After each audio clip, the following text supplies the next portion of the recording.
Yo, what is good, YouTube? Welcome back to another JC2K video. In today's video, we are finally getting back to squad builders because super packs have crashed the auction house to a point where for the first time all year, you can actually build a decent 100K lineup. This is not a lineup that's going to dominate Showdown or anything like that, but it is a great starter team for somebody who just got the game to try to build off of and to have success offline, start building the team with some free cards, some grindable stuff, and making more MT, and you can start to actually build a decent team. No money spent, I feel like, for the first time this year. Before we hop into the video, if you haven't already, make sure you hit that subscribe button. Help me push towards the 40,000 subscriber mark on the channel. Uploading every single day, multiple videos a day. Would really appreciate it if y'all do subscribe. Without further ado, let's hop right into it. So first things first, we'll start at the starting point guard position. The most expensive card on the team is Mr. Marcus Smart. Gives us a centerpiece type player on the squad, a guy who's got a really good release, can shoot the ball at a high level, elite level slasher. Defensively, he is phenomenal, can guard any point guard in my team, which is a great place to start. Yes, he's the most expensive card on the team. He's 26,000 MT, but he's a really good option. 26K for this card. Alex Caruso is not as good as Marcus Smart. I was going for 110,000 MT 2 weeks ago. Marcus Smart is better than Caruso. He's 26K. The auction house has finally given us some cards who are actually affordable and can compete at a high level. My backup point guard right now on my main team is on this team. We're finally getting somewhere with this squad. Starting at shooting guard position is another really good card who's very affordable, and that is Reggie Lewis. Reggie Lewis, another guy who's very slept on. He's 6'7" with a 6'8" wingspan. I know he's got a low 3-ball, but his jumper's cash. Lonnie Walker's base is very nice. Kuzma's upper is super fast. And he actually has some decentish movement. Now, I know his jumper is really good. The low 3-ball does matter. It hurts him at the shooting guard position. There's no doubt about it. It's probably the biggest reason he's only 11,000 MT, but 11K for an elite slasher is actually pretty good defensively, comes pretty complete base-wise, has great speed, and has a really good jump shot, which will help make up for the low 3-ball. This card should not be 11K. This auction house is finally good. I promise y'all, man. Now, shoot a small forward position. This is more of a salary cap card. I know. You got to make some sacrifices somewhere for a 100K MT lineup. Again, this is a starter team. Robert Covington, though, is a pretty good card for a sacrifice. Look, I get he is not a great slasher. He's not going to be putting the ball on the floor and shot creating. But what he'll do, good jump shot, decent 3-ball, decent shooting badges. He'll knock down his open threes. Defensively, he will guard, and I mean guard, versatile, 1 through 4. Gives you legitimate defense, can guard on the interior, plays well against higher tier cards. He's a stud. Really good budget 3 and D card. He's only 3.5K MT right now. That is a steal. That gives us more of a budget to spend on our power forward position, which gets me a card who I still love and I still think can compete even at a high level. 6'9" Al Harrington with a 7-foot wingspan. The best part about this card is the elite level jumper and the fact he already comes with really good shooting badges. He's got decent speed. He's a decent dunker. He's solidly versatile defensively with an 88 interior, 85 perimeter, and he's got a pretty good amount of total badges as well. And again, jump shot is absolutely elite. This is a really good card and a guy who's right at about 23,000 MT. Great deal, considering a few weeks ago, he was like 80 plus. He is a really good card at the power forward position and a great, another centerpiece to the team next to Smart, Reggie, and I guess Rocco kind of for a cheaper price. And then at the center position is our last expensive card, and that is David West, 15,000 MT. This is a almost 70,000 MT starting lineup. I get it. The bench is less expensive. Overall, this team literally adds up to exactly 100,000 MT, by the way. But David West is a little undersized at center. Yes, he's only 6'9", but he does have a good wingspan. He's a good interior defender. He's got a couple interior hoffs. He's got a really good jump shot, which helps him. He's a great popper, Hoff set shot with a really good jumper, and he's got decent speed. Look, is he an elite card? No, not really. Is he good?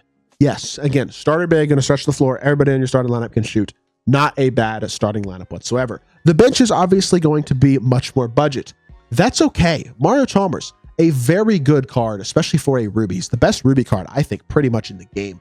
6'2" with a 6'5" wingspan. He's got decent interior. He's super versatile defensively in terms of his badges. He can actually dunk. His jumper is money, and he's got a high 3-ball, and he's a decent playmaker, has a good escape. This card is super duper solid for a Ruby point guard. The best Ruby card in the game. Plays more like a low-level diamond, maybe even just a regular diamond. Like Mario Chalmers is a stud. This card for 6,000 MT, he was like 30K last week.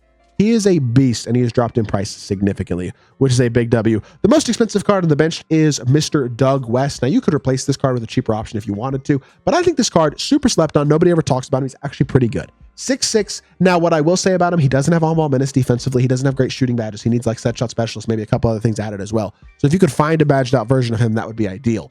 but his jumper's really money, which helps compensate for the fact that the three ball rating is a little bit low. Just like a guy like Reggie Lewis, jumper's awesome, and he's got good movement. PG Escape, Devin Booker dribble style are legitimately both good SIGs. He is actually a pretty solid playmaker, a good slasher, a decent defender, and a very good jump shooter as well. And he is going for right at 11,000 MT, just like Reggie Lewis. Not quite as good as Reggie Lewis, but still a super solid card, and a guy who I think was worth including on this list. Backup small forward is going to be Cam Reddish. He's listed as Cameron, but everybody calls him Cam Reddish, obviously. 6'7", 7-foot wingspan. Again, got good speed, good slasher, very good defender. Jumper is smooth, even though he's only got an 83 ball. He will knock it down when he's wide open. Love this card in salary cap. He's a beast, just like Robert Covington. The two pretty much most budget cards on this list, them and one other guy. But again, I mean, you're getting this card for literally 1K MT. He's going to defend, which is probably the most important thing. And offensively, he's got good dunking, a good jumper, and decent speed. Could be worse. Let's just put it that way. Power forward position is Sharif Abdur-Rahim. How this card is only 2,000 MT, I will never know, but 2K MT is what he's down to. A guy who's 6'9", can shoot, got good speed, good dunking, 83 interior, 80 perimeter, 80 block, 79 or 78 steal. Could be a whole heck of a lot worse, and he's a good defender. He's got a lot of total badges. Are they all upgraded? No. Can you definitely find an upgraded version of him for just a few more thousand MT? Probably.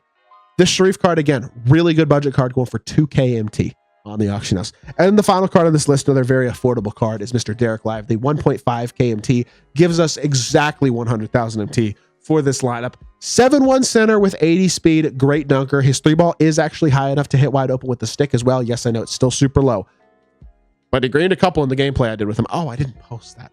Dang it, I forgot I made a video on this Lively card and I didn't post it. I played a Zinner too. I completely forgot to post it until I went out of town. My mistake. I did a gameplay on this card. I was really impressed by him. I just forgot to post the gameplay. But he's basically an inside big with decent speed who can actually hit a wide open three and has athleticism and size. For a Sapphire for 1.5 KMT, it could be a lot worse. Let's just put it that way. Overall, this lineup is not amazing. Yes, I know.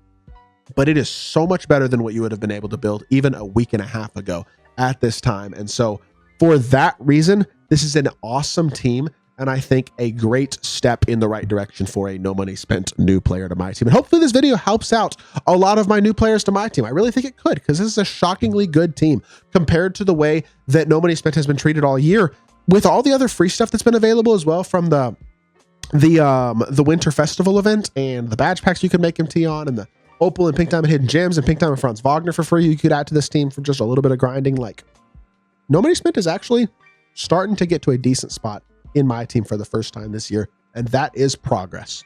So I gotta acknowledge it when I see it. I hope y'all did enjoy the video. If you did, make sure you hit that like button, leave a comment, and subscribe. I'll be back with more 2K content very soon. I appreciate y'all. Peace.